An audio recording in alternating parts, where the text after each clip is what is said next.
You know, I hate to say it. It's sad, really. But you need to start off any video like this with a caveat. And the caveat is that individuals are important, but demographics are destiny. Yes, you are a special little snowflake. We all are. We're all unique.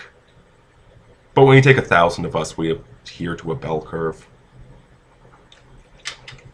If you're a woman who is brilliant and a writer and an artist and an engineer or whatever you are, this isn't meant to insult you or say that you can't do it or anything like that. We are talking about demographics here. We're talking about 1 million people, not you or me. I'm talking about the big picture here. So please keep that in mind. So, caveat done with. It shouldn't be controversial to point out that men and women are different, but quite unfortunately, it is very, very controversial to point that out. Every year, every 6 months, a new study comes out showing that we cogitate differently, that we excel at different tasks, that we emote differently, we relate differently, we sexualize differently. And yet, pointing out this obvious truth that we all know, that men and women are different, is politically incorrect. And people just knee-jerk want to argue with you as soon as you say it, even though they know it to be true. God, go ask any gay man, he'll back me up. Chicks and dudes are different. That said, however, in this video, regarding the economics of women entering the workforce, let's forget about all of it. Let's only look at men and women as being different in their sexuality.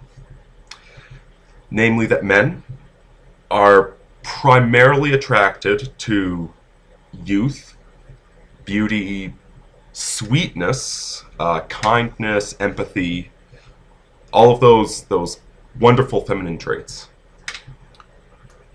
Whereas women are attracted to strength, to wealth, to power, to competence. The word virility stems from the Latin word vir, or vir, which meant great man. And a great man was a man of accomplishment, of passion, an alpha male. And the second side effect of that being, quite frankly, women give birth and tend to be more emotionally available to children than men are, young children.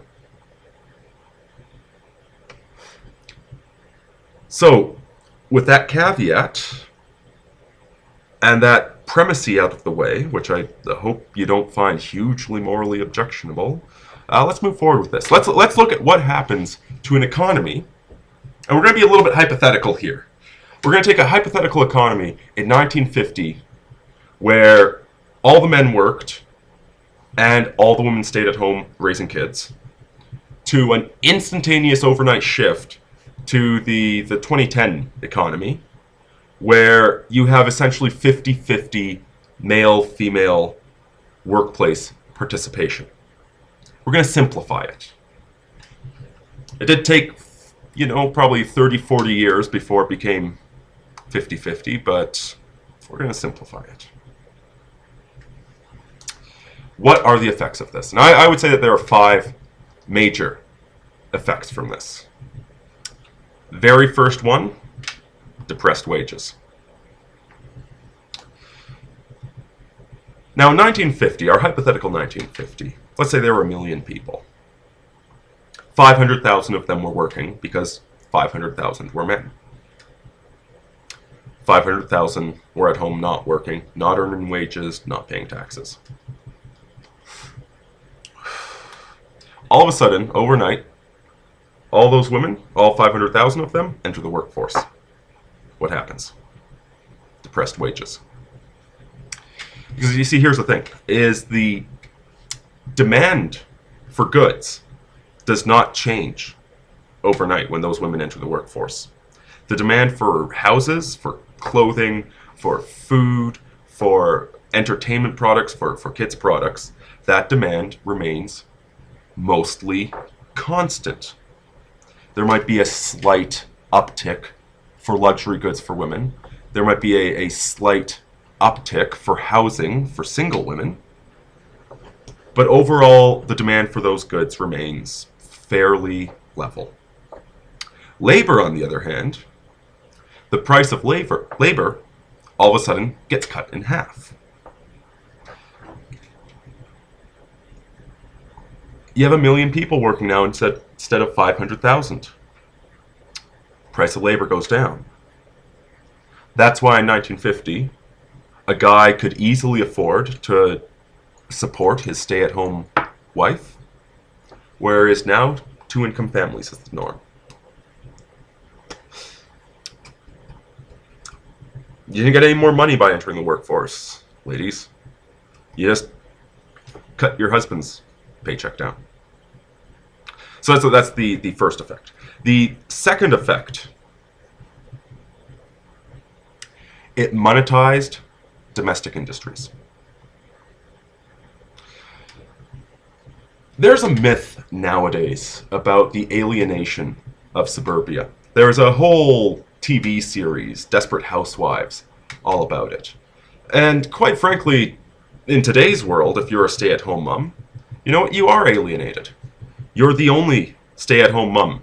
Everybody else drives dutifully down to their corporate cutout office jobs and leaves you alone with an empty house and an empty front lawn and an empty street and 3 kids to look after. So yeah, it's alienating nowadays. But in 1950, it was anything but. Homemaking has never been an 8-hour-in-a-day job.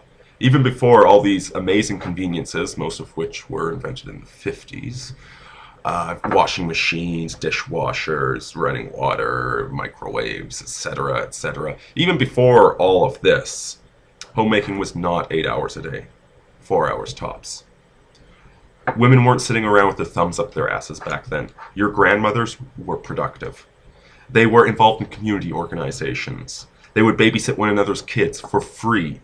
The kids would socialize with different adults. They would they'd be pickling cucumbers, or they'd be running a little garden in the backyard. They'd be doing all of this different stuff all day, all of this productive stuff that drives society forward. But they wouldn't be getting a paycheck for it. They wouldn't be getting taxed for it. Nowadays, women can't afford to stay home and raise their own kids. They hire a daycare worker.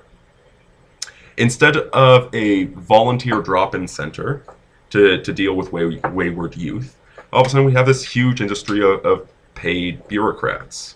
It's all getting taxed. It's all inflating those dog fuckers at the top. But I don't really see it benefiting you or me down here at the bottom right now.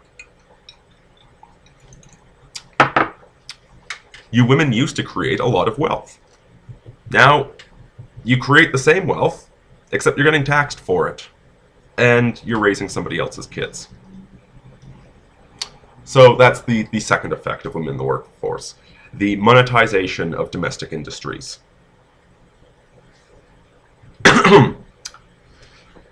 Now, the third effect is displacing men from education.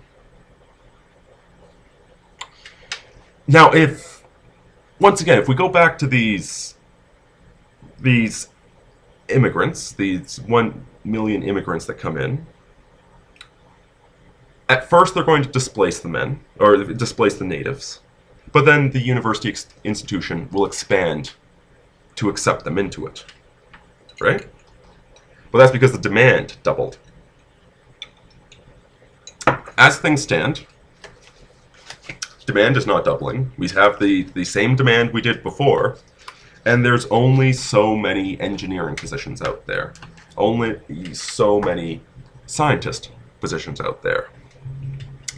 Now, if we completely ignore biology for a second, and just talk about women as their own merit as individuals, then yes, they absolutely do deserve the same opportunity to earn the same income as men do based upon their moral beings, right? It's not that simple, though. Because of child rearing. Here's the thing. When a man gets an engineering degree, they generally tend to be an engineer for the next 40 years. When a woman gets an engineering degree, it's a crapshoot. Sometimes they are an engineer for the next 40 years. They take full advantage of their training, the mentorship from their bosses.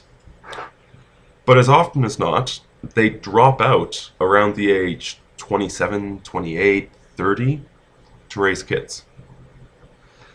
So all that time and energy invested in how to teach them this very specific skill is utterly wasted. They don't make the most of their training, be it at university or be it on the job. You train a female manager, she's a great manager for 5 years, and just as you're ready to promote her to district manager, she gets married and goes part-time, and maybe comes back in 5 years or 10 years or something like that. It's an immense waste of energy. All of these women that are getting degrees that they never actually use, it's insane. Are we so rich that we can just throw money down the well like this? Learning to be an engineer certainly doesn't help you be a better mother. So, that's the third point. Women are displacing men who would maximize their use of education and not making the most of the education they get. This is even getting involved with the fact that most women take utterly useless, socially destructive English degrees.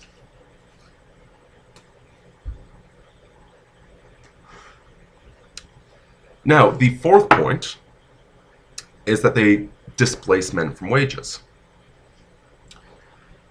So women entering the workforce, doing the same work as men, I'm sure you've heard the 70 cents on a dollar canard. Actually, women earn about $1.05 for every dollar a man earns, on the rare occasion that they work as many hours and as hard as he does.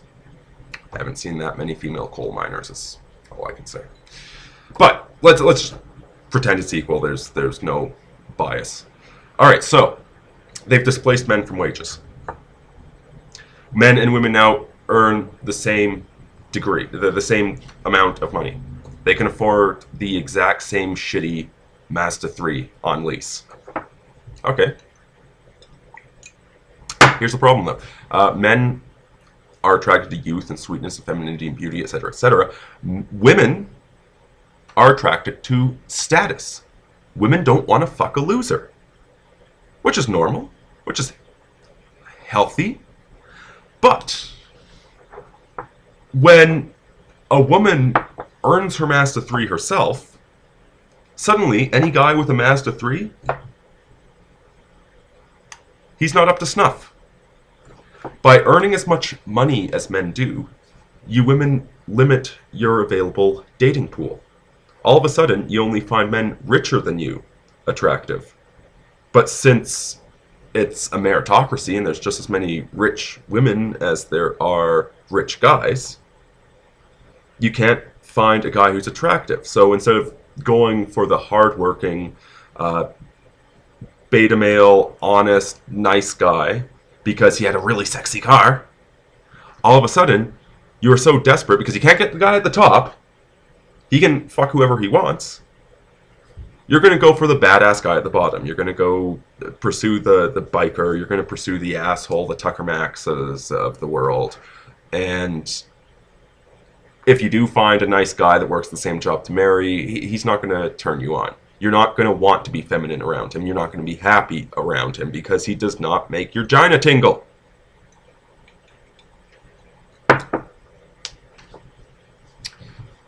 Throughout history, men spent most of their money on women. earning a whole bunch of money for women is not a wonderful effect for you.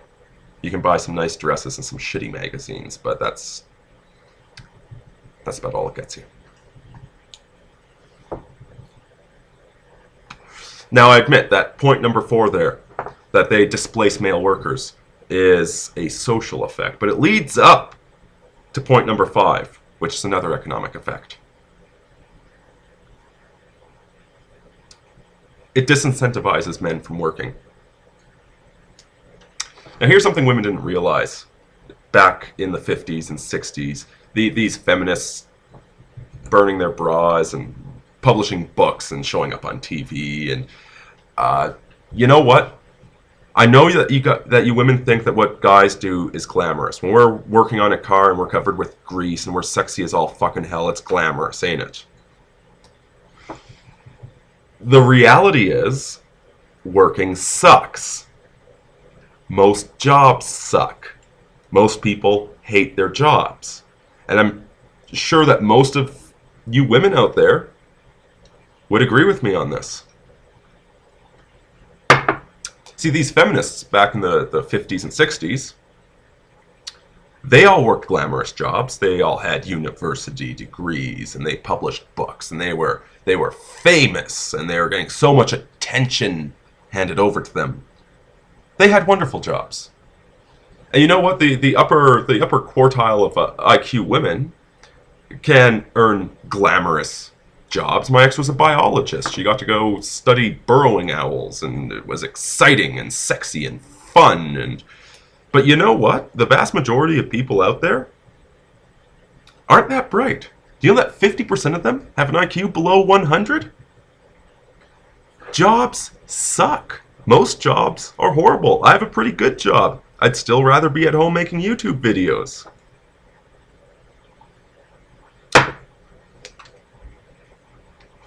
And so that's the ugly truth of the whole matter, is that aside from a few lucky people, working is not fun.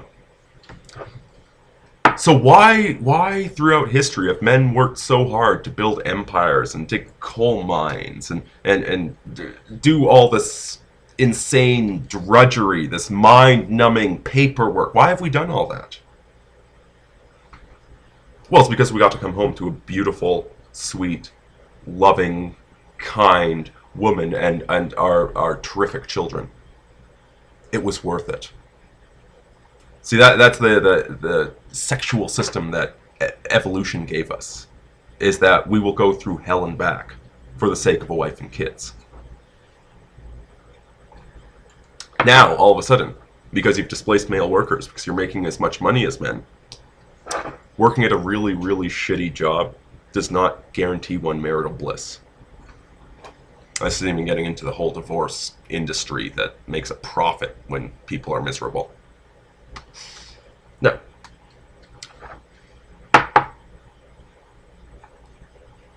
It doesn't guarantee you happiness having a job anymore. If you're an 80 IQ dude, you work at the box factory, guess what? All those 80 IQ women are fucking the 100 IQ guys working at the management of the box factory. And very quickly men are figuring this out, that they don't need to work hard. Combined with the sexual revolution, opening up lakes across the country for cocks everywhere, it's more efficient for a man to learn game and sleep with a lot of whores than to be a good and loving and loyal husband, because attracting an equal woman is impossible nowadays. An equal woman earns as much money as he does, and thus expects a higher status male and won't give him the time of day. So why should men work? We don't require that much money to live. We don't have kids. We just need to pay for our motorcycle and our beer and our video games, and we can chill the fuck out and watch as society declines all around us.